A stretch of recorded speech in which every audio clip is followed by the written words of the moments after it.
Assalamualaikum warahmatullahi wabarakatuh. Yang terhormat Bapak Mutamam MED selaku dosen pengampu mata kuliah TKM atau Manajemen Mutu Terpadu Pendidikan Islam. Sebelumnya perkenalkan, nama saya Nurul Aini dengan NIM 2120310 dari kelas C. Di sini saya akan menjelaskan mengenai 4 poin tentang TKM. Yang pertama yaitu mengapa TKM penting dipelajari. Yang kedua yaitu sejarah TKM. Yang ketiga yaitu 5 ahli TKM di Indonesia. Dan yang keempat yaitu materi TKM yang sudah saya kuasai. Langsung saja pada poin yang pertama yaitu mengapa TKM perlu dipelajari.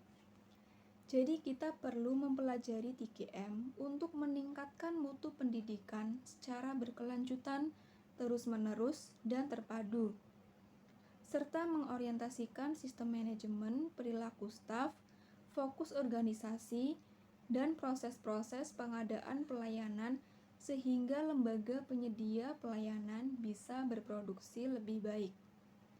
Pelayanan yang lebih efektif yang memenuhi kebutuhan, keinginan, dan keperluan pelanggan.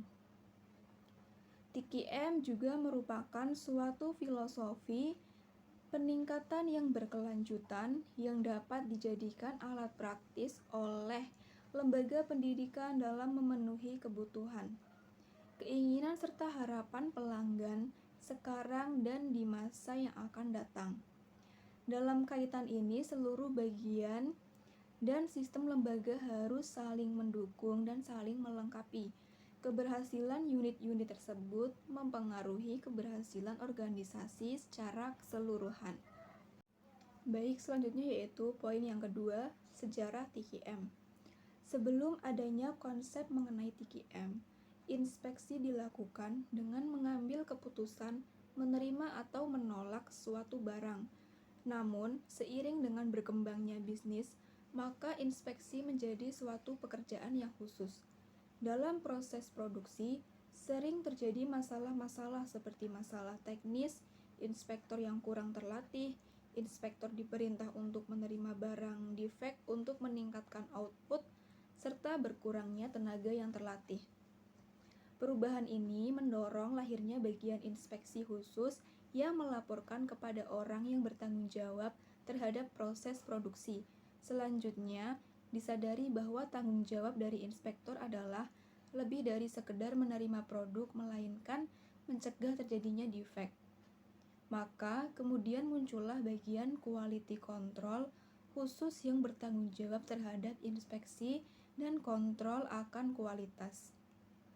Pada tahun 1920, teori statistik mulai diaplikasikan secara efektif ke dalam quality control dan pada 1924, Shewhart membuat sketsa pertama modern control chart. Setelah itu, karyanya dikembangkan oleh Deming dan karya-karya dari Shewhart. Deming, Dodge, dan Rominglah yang sekarang lebih dikenal dengan teori statistikal proses kontrol atau SPC, namun hingga akhir 40-an, teknik ini hanya sedikit digunakan oleh perusahaan manufaktur. Saat itu perindustrian Jepang sedang hancur dan memiliki reputasi akan barang murah, imitasi, dan angkatan kerja yang buta huruf. Jepang menyadari hal ini dan berusaha membenahinya dengan pertolongan para pakar kualitas yaitu Juran, Deming, dan Feigenbaum. Kemudian pada awal 1950, praktek manajemen kualitas berkembang dengan sangat cepat di perusahaan-perusahaan Jepang dan menjadi suatu tema utama dalam filosofi manajemen Jepang. Sehingga pada tahun 1960, manajemen kualitas dan kontrol akan kualitas telah menjadi suatu yang membudaya secara nasional. Pada akhir 1960 atau awal 1970, impor Jepang ke Amerika Serikat dan Eropa meningkat secara signifikan karena produk-produknya yang lebih murah dan berkualitas lebih tinggi dibandingkan dengan negara-negara barat. Lalu pada 1969 di Tokyo digelar konferensi internasional pertama mengenai quality control yang disponsori oleh Jepang, Amerika, dan Eropa. Saat itu Feigenbaum memperkenalkan istilah total quality untuk pertama kalinya. Ishikawa juga menjelaskan bagaimana perbedaan aplikasi total quality control di Jepang yang berarti company wide quality control, di mana seluruh karyawan dari top manajemen hingga pekerjanya harus mempelajari dan turut berpartisipasi dalam quality control. Company wide quality management sangatlah umum di Jepang pada akhir 1970-an. Revolusi kualitas di barat berjalan lambat dan tidak mulai hingga awal 1980, ketika perusahaan memperkenalkan program-program yang mendorong peningkatan kualitas untuk mengikuti sukses Jepang. Total quality management menjadi pendorong utama dalam kasus ini. Pada tahun 1982, pasar finansial di Inggris anjlok dan berakibat buruk terhadap standar kehidupan di negara tersebut. Saat itu terdapat kompetisi global yang ketat dan kinerja keuangan serta reputasi mengenai kualitas suatu negara tergantung pada reputasi serta kinerja dari barang-barang dan jasanya. Sejak itu, sistem kualitas British Standard atau BS dipublikasikan pada 1979 dan pada 1983 diluncurkanlah National Quality Campaign dengan BS5 750 sebagai tema utamanya. Tujuannya adalah untuk mengedepankan pentingnya kualitas sebagai cara untuk bertahan dalam kompetisi di dunia. Sejak itu, International Standard Organization atau ISO 9000 telah menjadi standar yang diterima internasional untuk sistem manajemen kualitas. ISO 9000 diawasi oleh ISO, organisasi internasional di bidang standarisasi, dan dikelola oleh badan-badan akreditasi dan sertifikasi. Sertifikasi terhadap salah satu ISO 9000 standar tidak menjamin kualitas dari barang dan jasa yang dihasilkan, melainkan hanya menyatakan bahwa terdapat proses yang berkualitas dan konsisten yang dijalankan di organisasi atau perusahaan tersebut. Kemudian memasuki abad ke-21, total quality management sekarang merupakan lebih dari sekedar konsep yang berkaitan dengan kinerja organisasi dan mengedepankan pentingnya proses. TQM telah dikembangkan di banyak negara dengan tujuan membantu organisasi untuk mencapai kinerja yang sempurna, terutama dalam memberikan kepuasan pelanggan dan meningkatkan profitabilitas. Baik, untuk selanjutnya yaitu poin yang ketiga, 5 ahli TQM di Indonesia. Sebenarnya tidak ada informasi yang spesifik mengenai 5 tokoh TQM di Indonesia. Namun, Total Quality Management (TQM) atau manajemen mutu terpadu merupakan sistem manajemen yang mengangkat kualitas sebagai strategi usaha dan berorientasi pada kepuasan pelanggan dengan melibatkan seluruh anggota organisasi. Tokoh-tokoh atau para ahli yang berhubungan antara lain, yang pertama ada Ki Hajar Dewantara. Jadi Ki Hajar Dewantara merupakan seorang tokoh pendidikan dan manajemen yang mendirikan Taman Siswa, sebuah lembaga pendidikan yang mengajarkan keterampilan praktis kepada anak-anak miskin. Konsep filosofis kepemimpinan oleh Ki Hajar Dewantara ada 3, yaitu Ing Ngarso Sung Tulodo, Ing Madyo Mangunkarso, Tutwuri Handayani. Ketiga kalimat tersebut apabila diartikan adalah di depan memberi teladan, di tengah memberi bimbingan, dan di belakang memberi dorongan. Untuk ahli yang kedua yaitu Hairul Tanjung.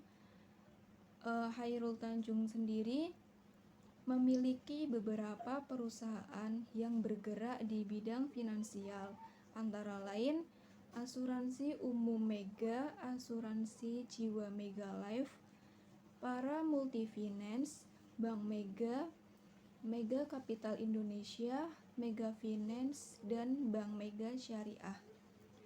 Dan yang ketiga ada Eka Cipta Wijaya.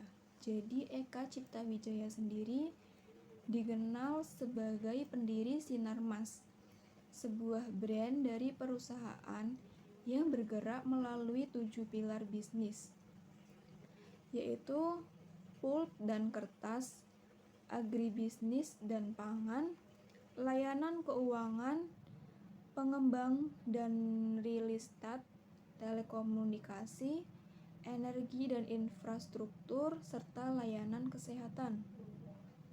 Dan yang keempat ada Amri Gunawan, yang mana Amri Gunawan sendiri merupakan direktur dari CV Rabbani Ashifa. Saat ini Rabbani merupakan salah satu perusahaan kerudung terbesar di Indonesia yang senantiasa dinamis dan pertumbuhan serta perkembangannya yang progresif. Dan tokoh yang kelima yaitu William Tanuwijaya. William Tanuwijaya merupakan seorang pengusaha Indonesia yang juga merupakan pendiri Tokopedia, sebuah situs web perdagangan elektronik yang memungkinkan penggunanya untuk membeli barang secara daring atau online. William Tanuwijaya meluncurkan Tokopedia dengan misi pemerataan ekonomi secara digital, dan di tahun pertamanya Tokopedia mendapatkan penghargaan dari Bubu Awards sebagai startup e-commerce terbaik di Indonesia. Baik, untuk selanjutnya yaitu poin yang keempat, materi TKM yang sudah dikuasai, pendekatan dalam manajemen mutu, yang mana terdiri dari yang pertama, transcendental approach. Jenis pendekatan kualitas manajemen ini adalah suatu yang dapat dan bisa dirasakan tetapi sulit didefinisikan dan dioperasionalkan ataupun diukur. Dan yang kedua, product based approach. Pendekatan kualitas product based approach merupakan sebuah karakteristik yang tentunya dapat diukur.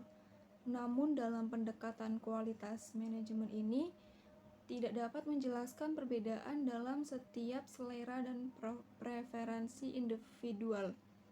Yang ketiga, user based approach. Pendekatan kualitas manajemen ini tentu dapat dilihat berdasarkan pada pemikiran bahwa kualitas bergantung pada konsumen yang melihat.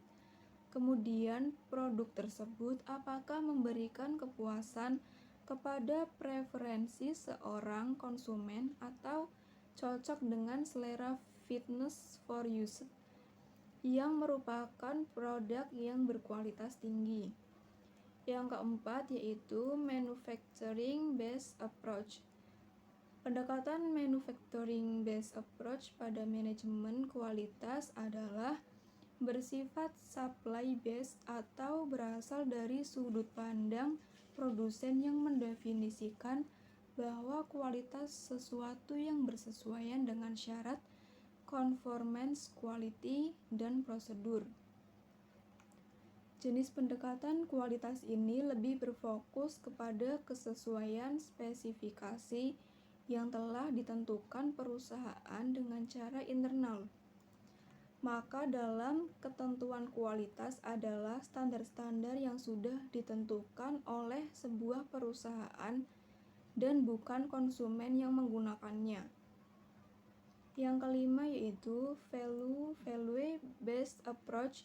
Jenis pendekatan yang terakhir adalah value based approach. Pendekatan ini sering dilihat dari segi nilai dan harga.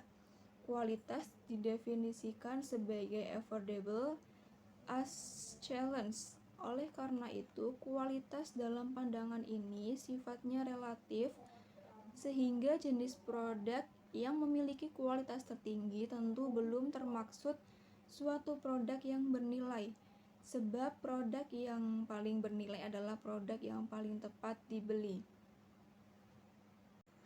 Kemudian selain dari materi pendekatan tadi, ada juga materi fokus pada pelanggan yang mana di dalamnya ada konsep pelanggan. Dalam pandangan tradisional, pelanggan suatu perusahaan adalah orang yang membeli dan menggunakan produknya. Pelanggan tersebut merupakan orang yang berinteraksi dengan perusahaan setelah proses menghasilkan produk. Sedangkan pihak-pihak yang berinteraksi dengan perusahaan sebelum tahap proses menghasilkan produk dipandang sebagai pemasok. Sedangkan dalam TQM, pelanggan dan pemasok ada di dalam dan di luar organisasi. Pelanggan eksternal adalah orang yang membeli dan menggunakan produk perusahaan. Pemasok eksternal adalah orang di luar organisasi yang menjual bahan mentah atau bahan baku. Sedangkan di dalam organisasi juga ada pelanggan internal dan pemasok internal. Konsep ketergantungan atau dependensi seperti ini penting dalam hubungan pemasok dan pelanggan. Kemudian ada kepuasan pelanggan. Pada hakikatnya, tujuan bisnis adalah untuk menciptakan dan mempertahankan para pelanggan. Dalam pendekatan TQM, kualitas ditentukan oleh pelanggan. Oleh karena itu, hanya dengan memahami proses dan pelanggan, maka organisasi dapat menyadari dan menghargai makna kualitas. Semua usaha manajemen dalam TQM diarahkan pada satu tujuan utama, yaitu terciptanya kepuasan pelanggan.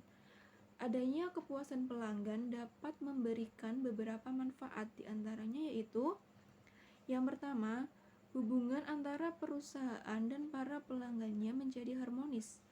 Yang kedua, memberikan dasar yang baik bagi pembelian ulang. Yang ketiga, dapat mendorong terciptanya loyalitas pelanggan. Kemudian yang selanjutnya ada kebutuhan pelanggan. Kebutuhan pelanggan internal dan eksternal. Pelanggan internal adalah pelanggan yang tidak mengkonsumsi barang atau jasa yang dibeli secara langsung, melainkan menjualnya kembali. Contoh pelanggan ini adalah distributor, agen resmi, atau produsen suatu barang dengan mengolah atau memberi nilai tambah ekonomi terhadap barang yang dibeli tadi untuk dijual kembali. Pelanggan eksternal adalah pelanggan yang secara langsung mengkonsumsi atau memanfaatkan barang atau jasa yang mereka beli. Contohnya yaitu konsumen terakhir seperti ibu rumah tangga yang membeli secara rutin kebutuhan rumah tangga bulanan. Untuk mengidentifikasi kebutuhan pelanggan, dapat digunakan suatu pendekatan yang menurut Ciptono dan Diana terdiri dari 6 langkah, yaitu yang pertama, memperkirakan hasil, yang kedua, mengembangkan rencana untuk mengumpulkan informasi, yang ketiga, mengumpulkan informasi, yang keempat, menganalisa hasil, yang kelima, memeriksa kesahihan atau validitas kesimpulan, dan yang keenam, mengambil tindakan. Selanjutnya ada pembentukan fokus pada pelanggan. Fokus pada pelanggan menurut International Standard Organization adalah top management harus menjamin persyaratan atau keinginan pelanggan yang ditetapkan dan dipenuhinya tujuan meningkatkan kepuasan pelanggan. Whiteley dalam Gotts dan Davis mengemukakan karakteristik organisasi yang sukses dalam membentuk fokus pada pelanggan, yaitu yang pertama, visi, komitmen, dan suasana. Yang kedua, penjajaran dengan pelanggan. Yang ketiga, kemauan untuk mengidentifikasi dan mengatasi permasalahan pelanggan. Yang keempat, memanfaatkan informasi dari pelanggan. Yang kelima, mendekati para pelanggan. Yang keenam, kemampuan, kesanggupan, dan pemberdayaan pegawai. Dan yang ketujuh, penyempurnaan produk dan proses secara terus-menerus. Baik, terima kasih. Mungkin itu saja yang dapat saya sampaikan. Kurang lebihnya mohon maaf. Wassalamualaikum warahmatullahi wabarakatuh.